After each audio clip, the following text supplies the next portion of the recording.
Leaving the marina, we make our way to the Alfred Basin where our first rescue unfolds.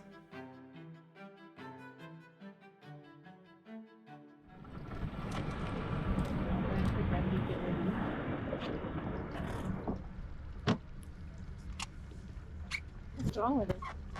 Baby.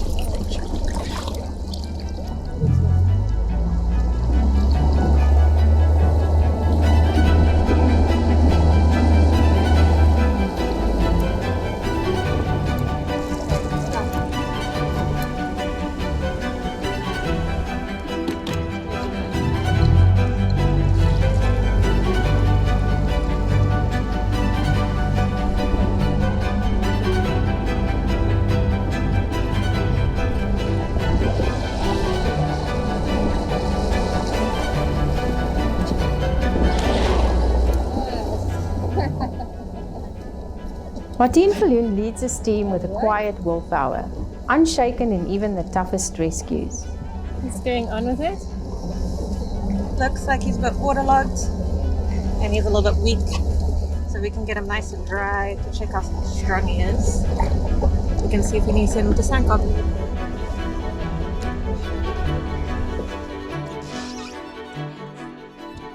Her love for animals always shows.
When we rescue seabirds in the waterfront, Sankob are quick to respond, collect the bird, take them for rehabilitation, and it's really reassuring knowing that these birds are going to a space where they're going to receive all the care that they require. I started my career at Sankob. It's such an incredibly special space because it gave me the opportunity to learn skills I would not have learned anywhere else, and has really set me up for the future opportunities that I gained. At Sankob, they are first responders for seabirds that are injured, oiled, abandoned, and in distress and need of help. Sankob Centre relies on volunteers for their everyday work, whether it's in the pens, in the kitchens, in the laundry. Everything is vital to make sure that the animals are rehabilitated and that they return to the wild. And that's how I first got involved. My involvement at Sankob in crisis situations really did assist me in being able to develop those skills for being able to deal with high stress situations, with dry dock rescues, sunfish situations, and really be able to feel a sense of calm when faced with difficulty. My journey at the Two Oceans Aquarium started as a volunteer, which opened up the door to opportunity of being involved on the penguin team. The work being done with African penguins is so incredibly important, especially now when we know that their status has been uplifted to critically endangered.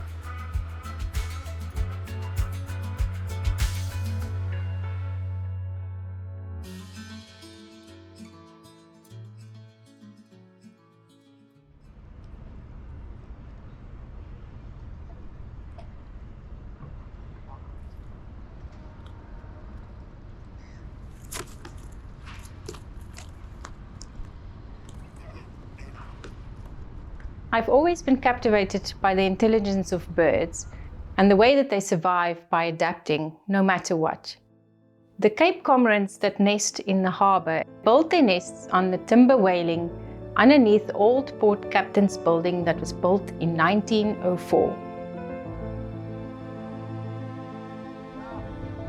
These birds are absolutely extraordinary because they return year upon year building their nests out of anything that they can find. But for some unknown reason, they haven't returned since 2022.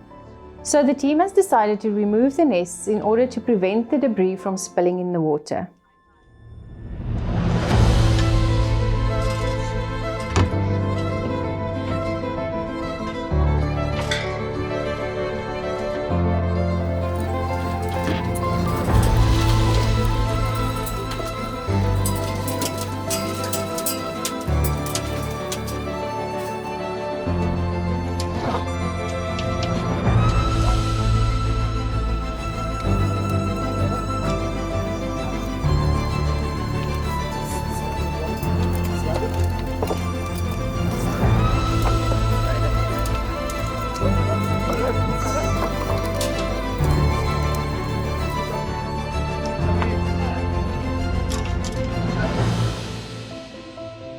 This is also a valuable opportunity to do some research.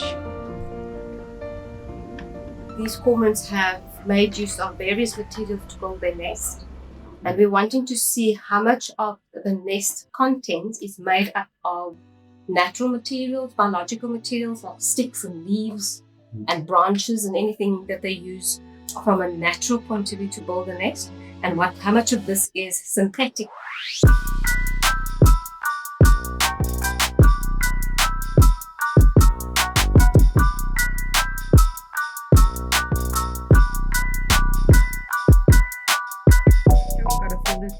That would have been a serial entanglement. That would have been an entanglement for sure.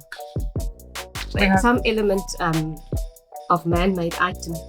So this so far is the only little pile that we've definitively placed as biological material. This diamond. Which one will add, well, it's mostly sand, but the traditional sticks and branches that has been used Yes, is what we very associate with a conventional nest Yeah. isn't found in here. There's a piece of headphone as well. It's still surprising to see that people use headphones with wires. So having sorted out that massive net of the nest of the cormorants, this is their natural, sort of some parts of the natural items that they use for building their nest, sticks and some odd things in here as well. But this is natural. And then a whole lot of sand that is also loaded into the nest. And then if you look at the rest of the items, how these items overshadow what would have been the natural stuff, the nesting material, some ground, some guano.